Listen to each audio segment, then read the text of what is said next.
Gentlemen to the association. Yesterday, we asked if it's time to take the Lakers seriously with 8 wins heading into last night's matchup against the Warriors at Oracle. This is what Stephen A. had to say before the game. The Lakers will get destroyed tonight. Well, second of back-to-back against the Warriors is not a great formula. It's not about the second of back-to-back. It's the fact that you beat them by 20 when they came to L.A. That's why. It's going to be a bad night for the Lakers tonight. A bad night. So, as Stephen A. predicted, that annihilation, it happened. Steph Curry led all scorers with 31 points as the Warriors demolished the purple and gold 149-106. Max, after the Lake Show's 43-point loss, how are you feeling about those baby Lakers? Fine. I'm feeling fine about them. By the way, Stephen A., Nostradamus, it doesn't exactly take a genius to look into a crystal ball and see that the Lakers were going to get slaughtered at Oracle, second of back-to-back. Well, of course, everyone knew they were going to lose that game big. Of course they did. You blame it because they're playing them against. Get slaughtered. I know they're. You said it. Who needed to say it? Of course, it's obvious. Go ahead. I needed to tell you they were going to listen. Second of back-to-back on the road in the NBA is the biggest lock in sports betting. Like every professional gambler knows it. If a team is playing the second of back-to-back on the road, they're like 70-something% likely to lose. And that's got to be like more than a 10-point difference in terms of how efficiently the team usually scores and how many points they allow. I would take off at least 10 points from a score going in knowing the team's playing the second of back-to-back. But it's not just that on the road. It's that Luke Walton's returning home to Oracle. Like, that's a big emotional deal. It's that the Lakers waxed them at Staples early in the season. You know the Warriors are looking for revenge. It's that the Warriors are either the best or second best team in basketball. We all know that in spite of the Clippers' record. They're a bomb squad. Of course they're just a better team than the Lakers. It's that a guy like Nick Young, who steals his teammates' pass, travels, and then gets credit for the game winner the next night on the second of back-to-back on the road. That dude ain't showing. None of these guys showed up for that game. But that's the league. Second of back-to-back on the road, you are going to lose, usually big. And if you're playing the best team in basketball, arguably, and you wax them and embarrass them by 20 early in the season, and you have your coaches, their former assistant coaches, like everyone's up for the game, yeah, no kidding they're going to get slaughtered. The baby Lakers are going to be fine this season. They're going to win about as much as they lose. Well, first of all, I want the audience out there, America out there, we really appreciate Spot Kellerman giving us that breakdown. So logical, so unemotional, so pragmatic. It's just beautiful to hear you articulate your thoughts on basketball in such pragmatic fashion. I'm so touched by it. I really am. Here's the reality, Max Kellerman. It's not about them getting slaughtered in terms of losing to a superior team or whatever. What did I say to you about the Lakers in terms of why I'm not sold on them just yet? Let's pump the brakes and think about this. Max Kellerman, forget the fact that they lost by 40 points. Forget the fact that Kevin Durant and those guys looked absolutely something. Kevin Durant, we'll talk about them a little bit later. He looks sensational. I mean, averaging 27 points on 57% shooting on this season. This is the kind of stuff that I was complaining about when he decided to go to Golden State. The dude ain't even shooting 17 times a game, and he's averaging 27. This is just ridiculous. But we'll talk about him a little bit later. Here's what I want you to pay attention to. Forget the fact that the Lakers lost by 40 and all of that stuff. Dissect why. Don't think about the back-to-backs or anything like that. You want an answer, or is that a rhetorical question? It is a rhetorical question. You've spoken enough. Listen, you got Kevin Durant, you got Steph Curry, you got Klay Thompson, all of whom shot better than 60% from the field, going up against a Lakers team that came into the game ranked 28th defensively. This is my issue with them. I'm saying to you, I'm a big fan of Luke Walton. I ain't worried about him. He's the right man for the job. He'll be just fine. I know they've got young talent on the come up. But when you are young and learning how to play and learning how to win, but you don't play defense, that's a bad sign. Because defense is about effort and it's about coaching. And you know, and to some degree, you know, it's about knowing how to communicate on the floor together. You have to be able to stop people. This Lakers team, if they play defense, They would automatically be a playoff team because I think Luke Walton would get them flowing offensively. But when you are ranked 28th defensively, you have limitations. That's my issue with the Los Angeles Lakers. The Warriors aside and all of that other stuff. It's just that defensively, Max, I got huge questions about them. Of course, they're not a good defensive team, and first of all, they don't have a lot of good defensive players. And defense is much more than just effort. It's also knowledge and communication and some degree natural ability, not to the extent maybe offense is, but that also plays into it. The problem with evaluating these Lakers defensively on the second of back-to-back on the road in an emotionally charged atmosphere against the Warriors is the only way to defend against the Warriors is loud and constant communication.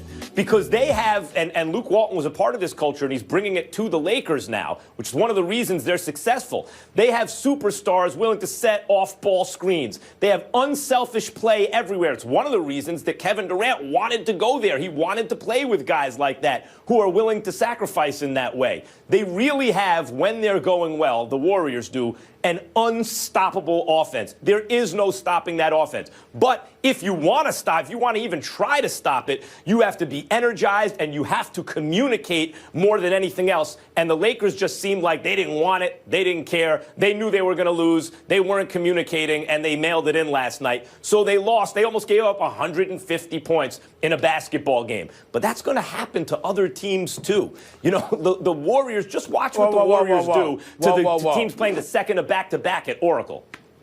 Listen, I'm on the record, and we'll talk about this later on in terms of how the Warriors have contaminated this season. But let's be clear, 150 damn points? I mean, it's Thanksgiving, so I'm really trying to be nice. I'm trying to be nice to everybody but Cowboys fans. I'm not going to be nice to them ever. Anybody but Cowboys fans, anybody but them, I'll try to be nice. But 100, I mean, damn near 150 points? Come on now. I mean, I don't care how bad you play. I don't care that you get blown out. You're not going to see many teams giving up 150 points in 48 minutes of a regulation game, of a regular season game. That's ridiculous. That's ridiculous. I'll say something else about the Lakers. Let me say something else about the Lakers, because when you play at a faster pace, I agree with you about their offense, or about their defense, and the same thing with D'Antoni teams. They just don't care about defense. But the thing to look at is not simply, not defending the Lakers' defensive performance last night. I'm just saying generally. The thing to look at is not simply the number of points you allow. Because in a faster-paced game with more possessions, there will be more points. There will tend to be. The question is your defensive efficiency. And I believe, or I predict, that by the end of this season, the Lakers' defensive efficiency will look a lot better than the actual number of points allowed, because Luke Walton's going to have them playing at a fast pace. Oh, I'm so touched, Max. You really stepped out on a limb. Hold on, you really stepped out on a limb there. 28th ranked defense in the NBA. By the way, just gave up 149 points. And you're sitting here talking about, they will improve defensively. They're going to look better. Really? That's where you're going? I mean, that's really stepping out, Max. That's really stepping out. That's really stepping out. They're going to look better. Can they look much worse? Can they look much worse defensively? Am I talking to the hot take expert who predicted boldly yesterday that the Warriors would beat the Lakers big at home, second of back-to-back on the road for the Lakers? Am I talking to that guy? Actually, let me get my oven mitts ready for that hot take. If you don't mind, I would appreciate it if you call me by my real name. It's not Nostradamus. It's Stephen Naismith. Stephen Naismith. That works better. I like that. I like that. Good. It's not Nostradamus. It's Stephen Naismith. Okay, that's all right. I'm just saying. Let's get it right. Let's get it right. All right. So the Lakers will get the Warriors again Friday for the rubber match at Staples. We'll see if the home cooking helps them out. And now, what, Stephen A? Yes, Molly, by the way, yes. that Stephen Naismith only applies to the regular season and the playoffs. Don't get me into my finals predictions. They've been awful because I get emotional come to NBA finals. I get emotional. No. That doesn't count. Thank you for clearing that up. Wait, I just want to get this straight. So you're like that dude who you're Clayton Kershaw. You're really good until the people need you the most, and then you choke. What's up with that? They don't need me the most during the finals. No, it's not during the finals. I always figured you'd be a finals performer. No. Damn. I'm about where I want to be. I'm about where I want to be at the finals. I'm about my social life. Don't worry, everybody. He's a Peyton Manning, Max. He just does the regular season. No humble pie on this show. All right, we've covered one of today's 3 NFL games. Coming up. Turkey Day. Thanksgiving. Happy Thanksgiving. It's a blast playing on Thanksgiving. I love it. Thanksgiving is, it's a great day for football. It's Leon left. No! He plays in there. Heads is the call. He said heads. He said tails. Bettis is out there yelling at him. He said, I called tails. Oh, he did call tails.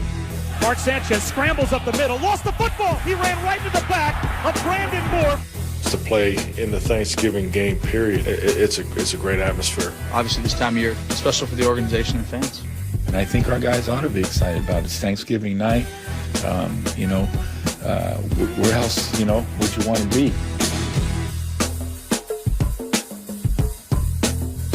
Listen, you always say a broken clock is right twice a day. I'm hoping that you're right about this twice a season, or twice more at least this season since their first loss to the Giants, because you say this a lot of weeks, but the accident doesn't seem to be happening, Stephen A. They're fundamentally a good team. And by the way, the Ravens they dared Dak Prescott to beat him from the pocket. And guess what he did? He beat him. Hooking up with Dez Bryant, by the way, who's made an enormous impact. They also scored just 17 points. Don't compare the Ravens to the Redskins offensively, because we know they're not in the same stratosphere. Okay, but they're a lot now. better defensively. A lot better defensively. Sure. And Dak was able to put up 27 on them. I mean, listen, eventually, what does an accident happening to the Cowboys even mean? They lose a game? I'll define accident waiting to happen for the Cowboys. They got to lose before Week 13. The Giants have to keep winning, and then the Giants have to beat them on Week 13 to take the lead in the division, because they would own both games against the Cowboys plus have the same record. That would be an accident. About the Giants. Well, this I'm saying that would be an a few weeks accident, away but just from that. losing Deal with your Redskins. But that's what I'm saying. That's an accident. Or the Cowboys get all the way to the playoff. They do win the division, and then they lose in their first game. That's an accident. Even if they did lose to Washington, that's not an accident happening. That's just like the second loss of the season. But I don't even see that. I think the Cowboys take care of business at home today in a great slate of Thanksgiving Day games, by the way. Well, first of all, as expansive as your vocabulary is, Max Kellerman, leave the definition of an accident waiting to happen for me. Don't try to redefine it. I will define it. I say an accident waiting to happen when I talk about the Dallas Cowboys. It means that at the worst possible moment, something will get in their way. It doesn't even have to be anything on the field with these guys. It's always something at the most inopportune of times to sort of ruin their seasons. A loss is not necessarily an accident waiting to happen per se, but how you go down may very well be the case. And we never know with the Cowboys. We never, ever know. And that's what I love about it. That's why I'm sitting back here and just waiting on this Thanksgiving Day, on this Turkey Day, when everybody in Dallas Cowboys Nation is always hyped. Because for some reason, they're the ones, along with the Lions, are the ones that play every Thanksgiving Day. And, you got the Thursday night, you got the late night game, which is the Steelers and the Colts. But for the most part, obviously, every Thanksgiving, it's the Detroit Lions and it's the Dallas Cowboys. I'm not sure they deserve that. They certainly haven't deserved that in recent memory. They do now. But with the Cowboys Nation all hype, looking forward to watching them win yet another game, go for their 10th straight and all of that other stuff. This is kind of the perfect day to mess up everything for the Cowboy fans out there. It would, could you imagine how Cowboy fans are going to feel if on Turkey Day, on Thanksgiving Day, during the holidays, with everybody hanging around one another at the television and beyond, and all of that stuff, with family members coming from all over the place, and then to watch the Cowboys ruin things by losing? I can see the Cowboys doing that. It would be special. I've never rooted harder. I have no problem with that. I've never rooted harder for you to be right, but given that quarterback, Dak Prescott, that offensive line, that running back, Ezekiel Elliott, those receivers, the rapidly improving defense throughout the year, particularly against the run, which is elite, and they're at home, I'm afraid, as usual, you're wrong.